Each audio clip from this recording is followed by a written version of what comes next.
स्वागत करती हूँ अपने चैनल पर और प्रभु यीशु मसीह के नाम से मैं आप सबों को सलाम कहती हूँ।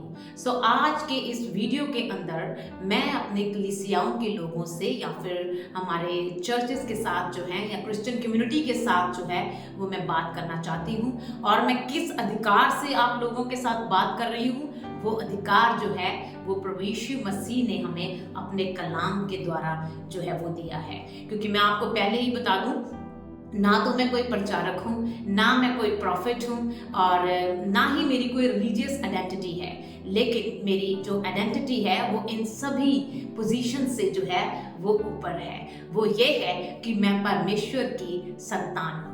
यस, और आप भी परमेश्वर की संतान हैं। और जो परमेश्वर के संतान हैं, जो उसको विश्वास करते हैं, उसके बच्चे और बच्चियां बन जाते हैं, उन्हें अपनी बात को रखने का जो है वो पूरा जो है वो हक होता है। राइट।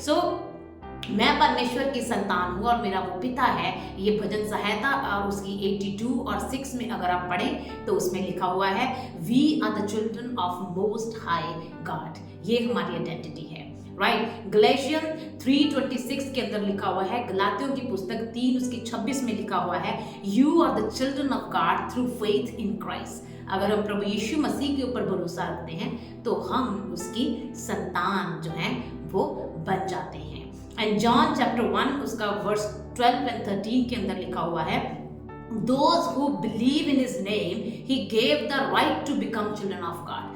जो उसके नाम पर भरोसा रखते हैं वो उन्हें अधिकार देता है कि हम उसके औलाद बन जाएं या हम उसके बच्चे और उसकी बच्चियां जो हैं वो बन जाएं। ये मेरी आइडेंटिटी है जिसके द्वारा वो जो है वो मैं आप लोगों से आप बात करूंगी, ताकि हमारी कलीसियाओं की उन्नति जो है वो हो सके और हम सीखें कि कैसे हम डिसिप्लिन के अंदर अपने कलीसियाओं की जो है वो उन्नति कर सकते हैं। राइट। अब हम देखेंगे कि परमेश्वर कौन है और परमेश्वर का कैरेक्टर क्या है। राइट। क्योंकि जैसा बाप है वैसे ही बच्चे जो हैं वो होने चाहिए। God is a God of discipline. ये वचन हमें बताता है वो एक डिसिप्लिन को फॉलो करने वाला परमेश्वर है, वो प्रिंसिपल्स को फॉलो करने वाला परमेश्वर है। इसका जो सही में प्रमाण है वो आपको पूरी सृष्टि जो परमेश्वर के वचनों से बनाई गई वो हमें देती है। दिन के समय पे दिन होता है, सही समय पे सूरज निकलता है, सही समय पे रात हो जाती है, समय पे बीज बीजा जाता है और समय पे उसका फल आता है। ये सब हमें बताता है कि परमेश्वर ने कुछ प्रिंसिपल जो हैं वो सेट किए हुए हैं, उसके स्वभाव में प्रिंसिपल्स हैं। राइट। और निर्गमन की पुस्तक उसका 34 उसकी 14 में लिखा हुआ है, for the Lord whose very name is jealous. Right. जो उसका नाम है वो है जेलस, वो जलन रखने वाला परमेश्वर है। व्यवस्था विवरण 4 उसकी 24 में लिखा हुआ है, ही is a consuming fire and jealous God. वो एक धधकती हुई आग है और वो जेलस रखने वाला या जलन रखने वाला जो है वो परमेश्वर है। और इस वर्ष को ध्यान से सुनिए, इशाया की पुस्तक 42 उसकी 8 में लिखा हुआ है, इज़ाया 42 वर्स 8 उसमें लिखा हुआ है, I am the Lord that is my name, I will not give my glory to another, nor my praise to graven images। मैं परमेश्वर यहोवा हूँ, ये मेरा नाम है, और मैं अपनी महिमा या मैं अपनी ग्लोरी जो है वो किसी को नहीं देता। इसीलिए वो अपने आप को बोलता है कि मैं जलन रखने वाला परमेश्वर हूँ, क्योंकि सारी महिमा सारा आदर जो है वो परमेश्वर का ही है। राइट। और वचन में लिखा हुआ है, भजन संहिता में अगर आप और आगे चलते जाएं तो 138 वर्स 2 में अंदर लिखा हुआ है, तूने अपने वचन को अपने बड़े नाम से ज्यादा महत्व जो है वो दिया है। राइट। हमें परमेश्वर के कैरेक्टर्स जो कि बहुत सारे हैं, लेकिन समय कम है इसको एक्सप्लेन करने के लिए, तो मैं आपको उसके थोड़े से कैरेक्टर जो है हम बता रहे हैं, क्योंकि यही कैरेक्टर्स को हम आगे जाकर देखेंगे कि हमें कलीसिया में उन्नति किस तरीके से जो है ये परमेश्वर के स्वभाव से हम जो है वो कर सकते हैं। राइट। हमें पता लगा कि God is a God of discipline, he is a God of principle, he is a God of order. हर चीज वो ऑर्डर में करता है। राइट। ऑर्डर में करता है। आप सब बाइबल पढ़ने वाले लोग हैं, जब परमेश्वर का भवन जो है वो बनाया गया तो खुदावन ने अपने घर के अंदर कर्टन तक का जो एक ऑर्डर सेट किया, किस लेंथ में वो होगा, व्हाइट कितना होगा, कलर कौन सा होगा, प्रिंट कैसे किया जाएगा। बाइबल हमें ये बताती है, ही is a God of order. छोटी छोटी चीजों के अंदर वो किसी चीज का ध्यान रखता है ताकि सिस्टम के अंदर चीजें आए और देखने में अच्छी लगे और उनका प्रभाव देखने वालों पर जो है वो पड़ सके। ये बहुत अच्छी बाइबल की एक एग्जांपल है। Now come to the point कि हम किस चीज को लेकर इस वीडियो के अंदर जो है वो आज बात करना जा रहे हैं। सबसे पहले तो मैं उन सारे प्रचारकों का जो कि बहुत ही अच्छे प्रचारक हैं, जो कि सिमिलरली परमेश्वर के नेचर को जो है वो डिफाइन करते हैं और उनका कैरेक्टर जो जब हम देखते हैं तो हमें प्रभु यीशु मसीह उनके अंदर दिखता है। मैं उन सभी अच्छे प्रचारकों को सल्यूट करती हूँ प्रभु यीशु मसीह के नाम में, because you are doing a very great job. आप बहुत ही अच्छा जो है वो कर रहे हैं, राइट। सो ये जो वीडियो है ये उन बहरूपियों के लिए है। मैं उन्हें बहरूपीय कहूंगी क्योंकि बाइबल भी उन्हें बहरूपीय कहकर जो है वो बुलाता है, राइट। मैं उन बहरूपियों से बात करूंगी जो परमेश्वर के वचन का आदर नहीं करते, ना ही परमेश्वर का आदर जो है वो करते हैं। हमने रिसेंटली देखा वो अपने नाम से ज्यादा अपने वचन को इंपॉर्टेंस देता है, लेकिन अब ऐसे ऐसे बहरूपीय कलीसियाओं के अंदर आ गए हैं जो अपने आप को पास्टर्स कहते हैं और हमारे जो शीप हैं, जब भेड़े हैं, उन्हें वो क्या कर रहे हैं, फाड़ कर खा रहे हैं और उन्हें नाश जो है वो कर रहे हैं, राइट। तो धीरे धीरे जैसे जैसे हम इस वीडियो में आगे बढ़ेंगे हम आपको बताएंगे उनका कैरेक्टर जो कि अपने फलों से पहचाने जाते हैं और फिर आप जो है एंड में डिसाइड कर सकते हैं कि आप किस तरीके से पहचानेंगे और कहाँ से फिर आप कहाँ पर जो है वो पहुंच सकते हैं, राइट। सो वचन के अंदर लिखा हुआ है, अगर हम देखें मत्ती उसकी 7:15 में एक वार्निंग दी गई है। वार्निंग में परमेश्वर का वचन कहता है, and I am so grateful कि परमेश्वर ने हमें पहले से इस चीज की वार्निंग दी जो अभी चल रहा है, राइट। जो सिनेरियो आपके आसपास चल रहा है उसके लिए पहले ही आप लोगों को एक अवेयरनेस जो है वो वचन के द्वारा मिल चुकी है। मैथ्यू 7:15 अगर आप बाइबल पढ़ते हैं तो देखिए, झूठे भविष्यद्वक्ताओं से सावधान रहो, वह भेड़ों के भेष में, राइट, प्रिटेंड करते हैं। वो प्रिटेंड करते हैं कि वो भेड़ हैं, वो अच्छे हैं, पर उनके भेष में वो आते हैं और अंदर से वो फाड़ खाने वाले भेड़िए हैं, राइट। और उनके फलों से आप उन्हें पहचान सकते हो। जैसे जैसे उनका कैरेक्टर है, उनका बिहेवियर है, उनका नेचर है, उनका एटीट्यूड है, उनके एटीट्यूड से आप जो है उन्हें पहचान सकते हैं। साइंस भी हमें ऐसा बताती है कि जो कुछ इंसान के अंदर है वो ही बाहर आता है और आप उनके बिहेवियर से, साइकोलॉजी ऐसा कहती है, उन्हें जज कर लेते हैं कि वो किस किस्म का जो है वो इंसान हो सकता है, राइट। एक अच्छा पेड़ अच्छे फलों से पहचाना जाता है, एक बुरा पेड़ बुरे फलों से जो है वो पहचाना जाता है, राइट। सो एक अच्छा प्रचारक, कलीसिया आप सुनिए, ये एक अच्छा प्रचारक परमेश्वर की महिमा को कभी नहीं खाता। वो परमेश्वर की महिमा को परमेश्वर को ही देता है, राइट, क्योंकि उसने अपने आप को सरेंडर किया है परमेश्वर के लिए, परमेश्वर की सेवा के लिए, राइट। वो परमेश्वर की महिमा को कभी नहीं खाता और वो हर एक ऑर्डर एंड प्रिंसिपल के अंदर चलता है और परमेश्वर के अधीन रहकर वो सेवा जो है वो करता है। मैं कल किसी मीटिंग में गई, ना तो मैं उस प्रचारक का नाम लूंगी, ना मैं उस जगह का नाम मेंशन करूंगी, बट जो मैंने सीखा है वो मैं चाहती हूँ कि आप भी सीखिए ताकि आपकी उन्नति हो सके। उस मीटिंग के अंदर मैंने परमेश्वर के वचन का निरादर होते हुए देखा और मैंने आवाज उठाई, जो कि हर एक कलीसिया के बच्चे को हक है बोलने का। अगर आप प्रचारक हैं या आप नहीं भी हैं, you have a authority to talk. Wherever you are seeing the disrespect of the word of God, you have a right to speak up. आपको बोलने का जो है वो अधिकार है। क्यों है? क्योंकि आप परमेश्वर की संतान हैं और वो ही मैंने किया, राइट। और फिर उसके बाद मुझे ये सुनने को मिला कि आपने शरेआम बोल दिया, ये बातें सीक्रेट में होनी चाहिए। अब मेरा आंसर ये है कि अगर आप ओपन में डिसरिस्पेक्ट कर सकते हैं तो हम सीक्रेट में आपसे बात क्यों करें? हम भी ओपन में ही आपको बताएंगे कि आप जो हैं वो गलत कर रहे हैं। और कलीसिया के हर बच्चे को ये सीखना चाहिए, जो गलत हो रहा है उसे गलत बोला जाएगा और हम उसे फॉलो नहीं करेंगे। Why? Because we are the follower of the Jesus Christ. हम प्रभु यीशु मसीह के फॉलोअर्स हैं। हम किसी भी नए बहरूपिया के बहकावे में आकर हम चीजों को वैसे प्रेजेंट नहीं करेंगे जो वो चाहते हैं कि हम करें, राइट। सो जितने भी कलीसिया के बच्चे हैं, आप ध्यान से सुनिए, परमेश्वर का वचन बहुत बड़ी अहमियत रखता है। खुद परमेश्वर अपने वचन को जो है वो अहमियत देता है। जब आपकी कलीसियाओं के अंदर आपका चरवाहा सेलिब्रिटीज को बुलाकर पुलपट पे चढ़ा दे, वचन के चलते चलते पॉलिटिकल लीडर्स को ऊपर बुलाकर सम्मानित किया जाता है, तो वो गलत है।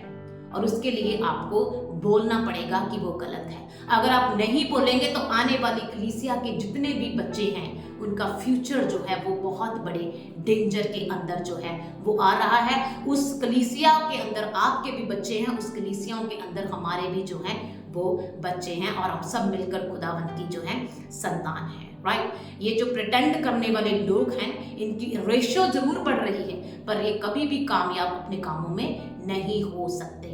राइट, जो परमेश्वर के वचन का निरादर करेगा उसको कोई अधिकार नहीं है कि वो अपने आप को प्रचारक बोल सके या वो अपने आप को कलीसियाओं का चरवाहा बोल सके, क्योंकि जिस कलीसिया का चरवाहा ऐसा होगा वो कलीसिया का क्या होगा? This is my question. कलीसियाओं का क्या होगा? उस कलीसियाओं के बच्चे क्या सीखेंगे? उनका भविष्य क्या होने वाला है? We are creating mess in the churches. हम मैस जो हैं चर्चेस के अंदर जो है वो क्रिएट कर रहे हैं। राइट, जो आज का सिनेरियो ये चल रहा है, it is very easy to become a pastor. बहुत इजी है पास्टर बनना। काम नहीं मिल रहा, become a pastor. Father bishop हैं या पास्टर हैं, it is very easy to become a pastor.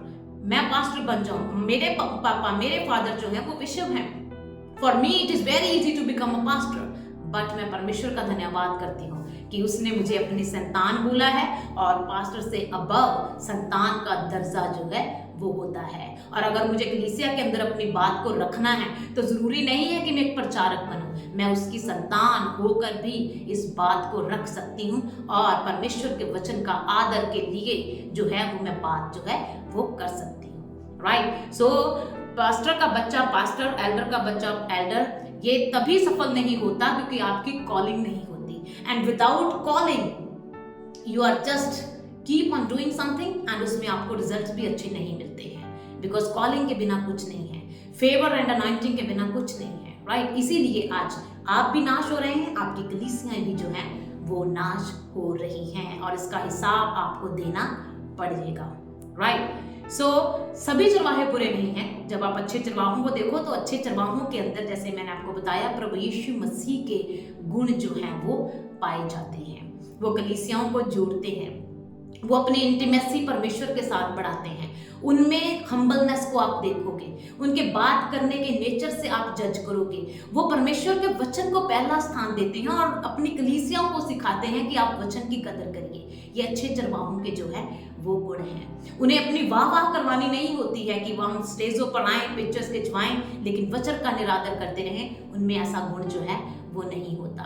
कलीसिया, अगर आप इस तरीके के प्रचारकों के चर्च के अंदर बैठे हैं जो वचन का निरादर करते हैं, मैं शरेआम आपको बोलती हूँ, आप भागिए वहां से। उन्हें समझाइए, अगर वो नहीं समझते तो भागिए वहां से, क्योंकि वो आपकी उन्नति को खा जाएंगे। वो फाड़ खाने वाले भेड़िए हैं। ना तो आपकी उन्नति होगी, ना वहां पर उनकी उन्नति जो है वो हो रही है। ये हमारा समय है, it is our time to speak up. Right, मैं नहीं ये कह रही है, परमेश्वर का कलाम जो है वो कह रहा है। देखिए जरा एक्ट में देखें, प्रेरितों के काम उसकी 2:17 में लिखा हुआ है, in the last days God say, I will pour out my spirit on all people. Your sons and daughters will prophesy and see the visions. आपके बच्चे और बच्चियां अंत के समय में, परमेश्वर का वचन कहता है, बोलेंगे, वो विजन्स को देखेंगे और भविष्यवाणियों को वो बोलेंगे। कॉन्फिडेंस आ जाएगा उनमें बात करने का, परमेश्वर का स्पिरिट उन्हें आजादी देगा बोलने की, और वो बोल्डली अपनी बात को जो है कलीसियाओं के अंदर रखेंगे। जितने जवान बहनें, जवान बच्चे, चर्च की कलीसिया और सच्चे धर्मी लोग मुझे सुन रहे हैं, एक ही रास्ता है, बाइबल को उठाइए, please meditate the word of God. ये बहुत ही बुरा समय चल रहा है, परमेश्वर के वचन को उठाइए और इसे पढ़िए। 2 मेजर फायदे जो हैं वो आपको ये होने वाले हैं। पहला फायदा ये है वचन को पढ़ने का और उसे समझने का, उस पे चलने का। इन बहरूपियों से आप बचे रहेंगे, आपको इन बहरूपियों का सामना नहीं करना पड़ेगा और इनके फलों से आप इन्हें पहचान पाओगे। जैसे जैसे आप प्रभु यीशु मसीह के करैक्टर को पढ़ेंगे बाइबल में, वैसे वैसे आपको इनके करैक्टर के साथ जब आप देखेंगे मैच नहीं करता तो आप डिनाई करते चले जाएंगे। राइट, और दूसरा फायदा ये है, जिस चीज के अंदर आप हाथ डालेंगे उस चीज में आपको उन्नति मिलेगी ही मिलेगी। ये परमेश्वर का वचन कहता है और उसका वचन कभी भी खाली नहीं जाता। राइट, सो लास्ट समय में बच्चे खड़े होंगे जवान, जैसे मैं बोल रही हूँ, हर बच्चा बोलेगा कलीसिया के अंदर जो रॉन्ग है वो रॉन्ग है, जो गलत है उसे हम गलत बोलेंगे। हम झूठे भविष्यद्वक्ताओं को फॉलो नहीं करेंगे और ना ही उन्हें परमेश्वर के वचन की निरादर करने के लिए हम अधिकार जो है वो देंगे। शरेआम हम बोलेंगे, जिस मीटिंग में हम हुए हम शरेआम बोलेंगे। आप जितनी बार परमेश्वर के वचन का निरादर करेंगे, हम उतनी बार वहां खड़े होकर अपनी आवाज उठाएंगे और हम बोलेंगे how dare you to disrespect the word of God, क्योंकि वो अपने कलाम को सबसे ज्यादा जो है वो अहमियत जो है वो देता है। सो अब कैसे चीजें खुलेंगी, कैसे भेद आपके ऊपर आएंगे, कैसे पता चलेगा किस तरीके से इस सिचुएशन को हैंडल करना है, वो एक ही रास्ता है और वचन में लिखा हुआ है Psalm 119 verse 130, it is my favourite verse. उसमें लिखा हुआ है the entrance of your word brings light, तेरे वचन के खुलने से या तेरे वचन के आने से प्रकाश हो जाता है, और जहां प्रकाश हो जाता है वहां विजडम आ जाती है, जहां विजडम आ जाती है वहां अक्ल से आप जो है वो चलते हैं और निर्णय सही जो है वो ले पाते हैं। सो फ्रेंड्स, भीड़ों की शेप नहीं होती है, राइट? जहां पर ज्यादा भीड़ देख रहे हैं, मिरेकल देख रहे हैं, राइट, इनकी शेप नहीं है। जो वो कर रहे हैं वो भी आप कर रहे हैं, राइट? सबसे उत्तम परमेश्वर का कलाम है, वो आपको बताएगा सही डायरेक्शन क्या है। इसीलिए उसने बोला मैं जाता हूं और तुम्हें एक सहायक देके जाता हूं, पवित्र आत्मा। जैसे जैसे वचन में डीप डाउन चले जाएंगे इस ओशन, उतना ही ज्यादा पवित्र आत्मा आपको गहराई में लेके जाएगा और आपको प्रकाश देगा, और वो प्रकाश आपको बचाएगा, वो प्रकाश आपको उन्नति देगा, वो प्रकाश आपको विजडम देगा, रेवलेशन देगा और बोलने की हिम्मत देगा। और आप किसी भी कलीसिया में क्यों ना हो, आप गलत को गलत बोलने के लिए साहस जो है वो रख पाएंगे। आने वाली वीडियोस के अंदर हम रेगुलर बात करेंगे। इस मंथ जितना ज़्यादा समय मुझे मिला हम बात करेंगे कि हम परमेश्वर के वचन को ऊंचा उठाने के लिए क्या क्या जो है वो कर सकते हैं, कौन से ऐसे प्रिंसिपल्स हैं, क्या ऐसे करैक्टर्स हैं जो हमें करने हैं और हमें आगे आना है ताकि हम अपनी बात को रख सकें। सो लास्ट में मैं यही कहना चाहती हूँ कलीसिया, वचन का निरादर करने वालों से बचिए, उन्हें छोड़ दीजिए। It is very very important. Leave that place जहां पर आप आदर नहीं देखते परमेश्वर के कलाम का, वो जगह आपके लिए उन्नति नहीं है, ना आपके घरानों के लिए ना आपके बच्चों के लिए वो जगह उन्नति नहीं है। इससे बेटर आप अपने घर में बैठिए, वचन को खोलिए, मेडिटेट करिए, परमेश्वर का प्रकाश आएगा और वो आपको उन्नति की रास्ते की तरफ जो है वो ले जाएगा। और जो प्रचारक मुझे सुन रहे हैं, आप अगर धर्मी हैं, आप परमेश्वर के लिए समर्पित किए हुए हैं, परमेश्वर आपको बहुत उन्नत करे ताकि आप सच्चाई का प्रचार फैला सकें और परमेश्वर के वचन को ऊंचा कर सकें। और जितने बहरूपीय हैं, ये इनकी आवाज़ें चाहे ऊंची हो सकती हैं, लेकिन परमेश्वर के नज़रों में इनका सम्मान कभी भी ऊंचा नहीं है, ना ही कभी होगा, right? So humble yourself, God will lift you up. ये परमेश्वर का वादा है, जितना हम झुकते हैं परमेश्वर उतना हमें ऊपर जो है वो उठाता है। सो कलीसियाओं के बच्चों, आप सुधरिए, आप जानिए, इट्स अ डेंजरस टाइम, बहुत ही भयंकर समय है। We have to do something now. हमें उठकर बोलना पड़ेगा और हमें वचन को पढ़ना पड़ेगा, उसके अनुसार चलना पड़ेगा, तभी हम अपनी बात को जो है वो रख सकते हैं। सो बी ब्लेस्ड एवरीवन। आने वाले समय में हम बात करेंगे ज़्यादा से ज़्यादा ताकि हमारे बच्चों को इंस्ट्रक्शंस मिल सके और हम मिलकर सीखें, क्योंकि सीखने वाली आत्माओं को परमेश्वर जो है वो पसंद करता है, और जो सीखना चाहता है